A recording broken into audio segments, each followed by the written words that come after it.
Jadi gereja ini dibangun pada tahun 1912 ya awalnya Pak ini. Ditabiskan, diangkat, langsung dijemaatkan tahun Diresmikan.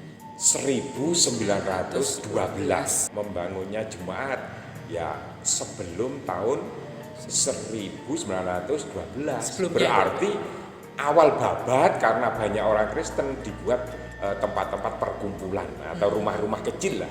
Tapi belum bisa disebut gereja. Hanya tempat perkumpulan untuk melakukan doa bersama atau ibadah kecil-kecilan seperti itu. Kemudian setelah gereja ini diresmikan, pada saat itu tokoh-tokoh pendeta atau pelayan di sini itu siapa saja ya Pak? Adapun pendeta-pendeta yang melayani, awal mula daripada jadinya jemaat pada 11 Desember tahun 1931 itu jemaat kita dilayani oleh guru Injil Pamulang. Guru Injil Pamulang. Kalau sekarang guru Injil, kalau dulu itu guru Pamulang. Namanya Bapak Seputro Yekti. Bapak Seputro Yekti, beliau ditugaskan mulai tahun 1911 sampai tahun 1936. Bapak Seputro Yekti ini. Kegiatan-kegiatan yang telah dilakukan oleh Bapak Seputro Yekti ini, beliau melakukan pembinaan iman kepada warga secara kontinu, artinya secara terus-menerus, sehingga warga itu merasa diayomi atau dilindungi. Bapak Seputro Yekti ini sangat dekat sekali dengan warga jemaatnya. Terus setiap tahun itu Bapak Seputro Yekti dan para rekan-rekan kerjanya, ya, kalau sekarang itu majelis, ya, kalau dulu itu ada rekan kerja, mengadakan program wajib anjang sana tiap tahun gitu. Wajib anjang sana bagi semua warganya yang ada di Tulungrejo ini. Berikut yaitu Bapak Pendeta Darmo Warsito. Setelahnya ya Pak ya? Nah, setelah Bapak Seputro Yekti ini, Bapak Pendeta Darmo Warsito itu bertugas mulai tahun 1936 sampai 1941. Nah, kita tahu Mbah Pendeta Darmo Warsito itu mempunyai anak, mempunyai anak, cucu yang sekarang itu menjadi istri dari Bapak Purno, ya, cucunya Mbah Darmo Warsito itu namanya Bu Endang Enik. Itu salah satu keturunan silsilah dari Bapak Pendeta Darmo Warsito. Pada tahun 1937 jemaat telah mengadakan ulang tahunnya yang ke-25 waktu Bapak Darmo Warsito. Dalam kepemimpinannya Bapak Pendeta Darmo Warsito ini, warga banyak senang karena Bapak Darmo Warsito ini orangnya sabar, ya, tapi dekat dengan warganya. Pelayanan ke daerah Pepantan itu dilakukan menggunakan sepeda pancal, ya, zaman waktu itu sepeda pancal, juga berjalan kaki, ya, karena sepeda motor tidak ada waktu itu, ya. Sepeda pancal pun juga jarang, tapi yang sering dilakukan jalan kaki. Kita tahu pepantannya banyak, namun beliau luar biasa dalam pelayanannya. Setelah Bapak Pendeta Darmo Warsito diganti oleh Pendeta Renggo, ya, Pendeta Renggo sekitar tahun 1941 sampai 1943. Setelah Bapak Pendeta Renggo dilanjutkan Bapak Pendeta Isakar. Isakar. Bapak Pendeta Isakar juga begitu.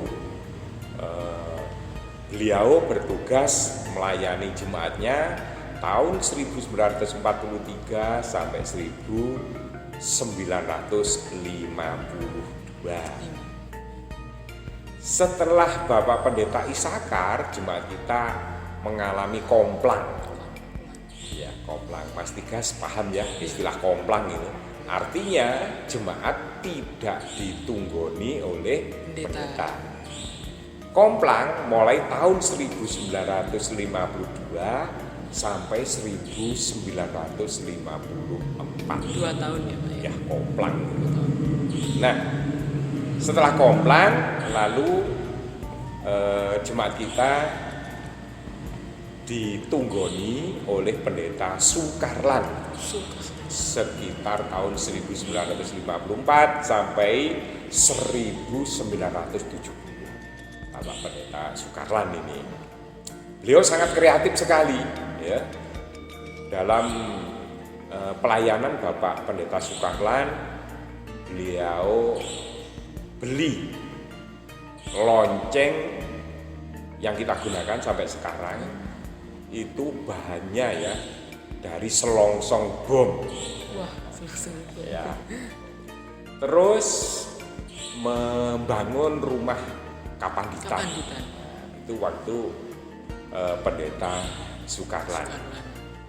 Setelah beliau selesai masa tugasnya atau mutasi, diganti oleh Bapak Pendeta Boko Harjo. Mulai tahun 1970 sampai 1977. Bapak Pendeta Boko Harjo, beliau melakukan pelebaran konsistori atau kantor gereja ya. Yang belakang ini. Yang dulu konsistori itu jadi satu dengan gereja yang di sini. Dulu jadi satu. Jadi satu menghadap ke selatan. Jadi pintunya itu menghadap ke selatan. Terus beliau juga bersama dengan pelayan atau majelis itu mendirikan balai pengobatan. Kalau sekarang kita kenal dengan istilah puskesmas ya. Dulu itu balai pengobatan, tempatnya itu di selatan gereja depan rumah Kapanditan. Itu untuk balai pengobatan. Tapi sekarang sudah tidak ada ya. Sekarang sudah tidak ada. Nah, dulu mantrinya namanya Bapak Pioro.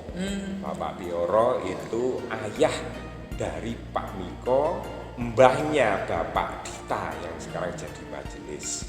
Setelah Bapak Boko Harjo itu tugas di sini, beliau mendampingi warga Tulungrejo ikut transmigrasi ya, di daerah Sulawesi Utara atau daerah Mopoya. Karena dulu itu ada di Tulungrejo transmigrasi besar-besaran, banyak warga Kristen ikut transmigrasi sekitar tahun 1972 sekitar itu, banyak sekali. Dan Bapak Pendeta Boko Harjo ikut juga. Setelah ditinggal oleh Bapak Pendeta Boko Harjo, jemaat kita ditunggoni oleh Pendeta Driandi Lambang Sigilipo. Beliau sebagai pendeta konsulen ya, pendeta konsulen di sini, yaitu hanya 2 tahun, dari tahun 1977 sampai 1979. Setelah Bapak Pendeta Driandi Sigilipo diganti lagi oleh Pendeta Fajar Juwono. Beliau bertugas di sini tahun 1979 sampai tahun 1987. Nah, Bapak Pendeta Fajar Juwono ini dikenal sebagai pendeta yang sangat dekat dengan warganya. Sering setiap hari pasti ada kunjungan ke warga. Setiap hari. Setiap hari. Makanya dikatakan Bapak Pendeta Fajar Yuwono ini sangat dekat sekali dengan warga. Bahkan pernah ada isu mau dimutasi, tapi warganya malah gandoli.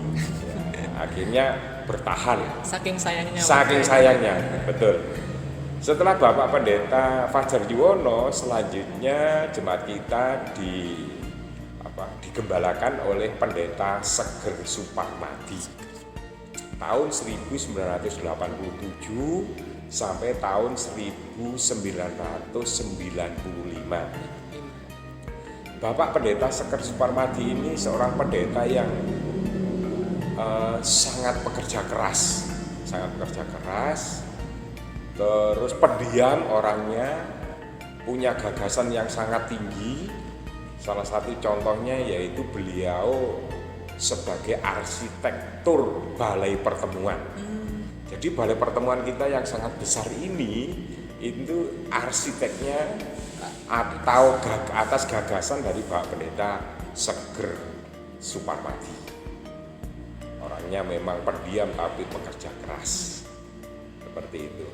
Setelah itu jemaat kita digembalakan oleh Pendeta Sediaji mulai tahun 1995 sampai tahun 2002. Nah, Bapak Pendeta Sediaji ini punya putra yang sekarang jadi majelis di jemaat kita, yaitu Bapak Bagas. Itu adalah putra dari Bapak Sediaji. Berikutnya jemaat kita komplak, yaitu tahun 2002 sampai 2004. 2 tahun tidak ditunggoni oleh pendeta.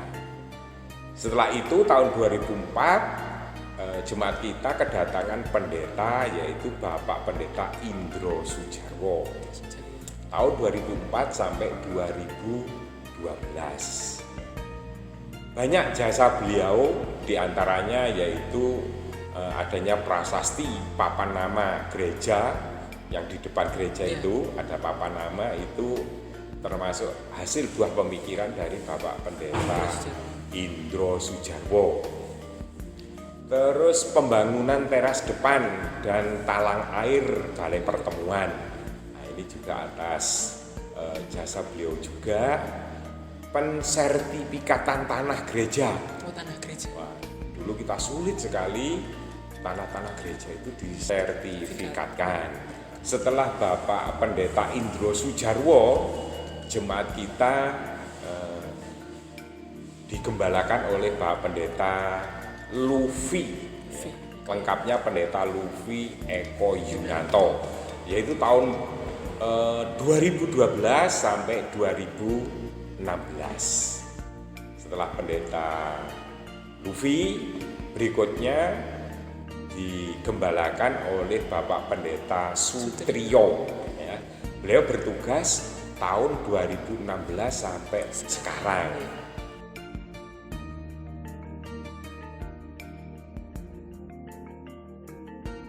Tentunya di GKJ Jemaat Tulungarejo ini memiliki fasilitas serta sarana prasarana dalam pelayanannya.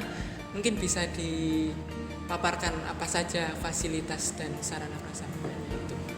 Untuk fasilitas sarana dan prasarana yang dimiliki oleh jemaat Tulungarejo, yang dimiliki oleh GKJW Jemaat Tulungarejo, diantaranya adalah satu, ada gedung gereja yang dibangun sejak tahun 1911, dijemaatkan tahun 2012, di mana gedung gereja ini mengalami beberapa rehab. Rehab pertama tahun 1955 oleh Pendeta Sukarlan. Yang kedua atau rehab kedua tahun 1985 oleh Bapak Pendeta Fajar Yuwono. Rehab ketiga tahun 2003 oleh Bapak Pendeta Sediaji. Kedua adalah gedung konsisturi atau kantor gereja. Ini dibangun tahun 1955 oleh Bapak Pendeta Sukarlan. Kantor gereja mengalami rehab Reha pertama tahun 1970 oleh Bapak Pendeta Bokoharjo. Setelah itu membangun baru tahun 2008 yang berada di timur bangunan gereja, yaitu oleh Pendeta Indro Sujarwo.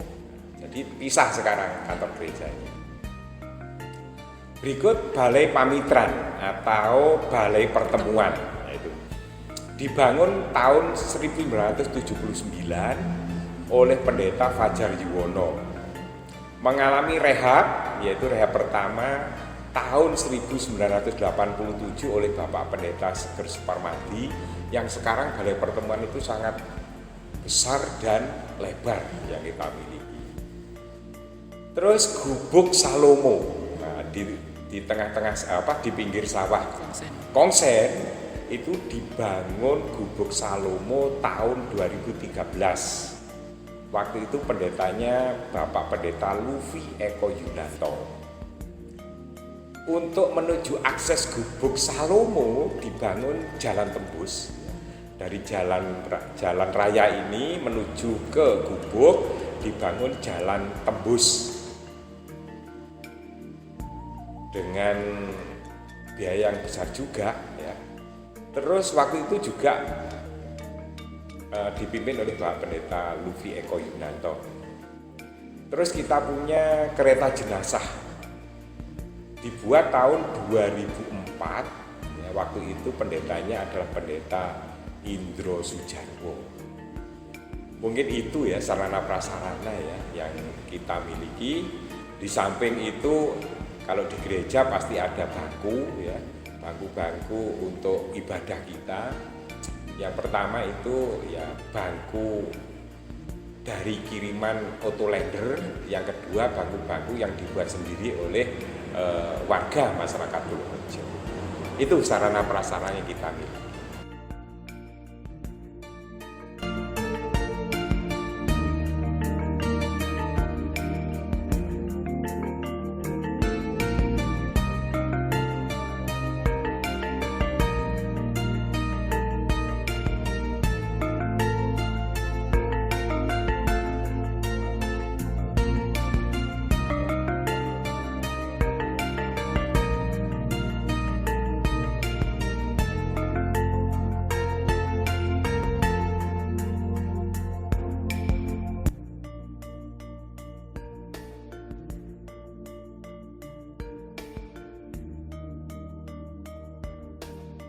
Selanjutnya untuk budaya, Pak. Tentunya di masyarakat Desa Tulungrejo ini, di gereja Tulungrejo ini, penduduknya memiliki budaya-budaya yang sampai sekarang bisa dilestarikan ataupun yang mungkin sekarang sudah mulai jarang-jarang terlihat nih, Pak. Mungkin bisa diceritakan zaman dulu apa saja budaya-budaya yang ada, yang mungkin budaya-budaya ini bisa digunakan dalam sarana pengkabaran Injil. Ya, terima kasih. Untuk budaya atau kesenian yang ada di wilayah Tulungrejo, khususnya yang ada di bawah naungan jemaat ya, jemaat Tulungrejo, di antaranya digunakan sebagai sarana untuk pekabaran Injil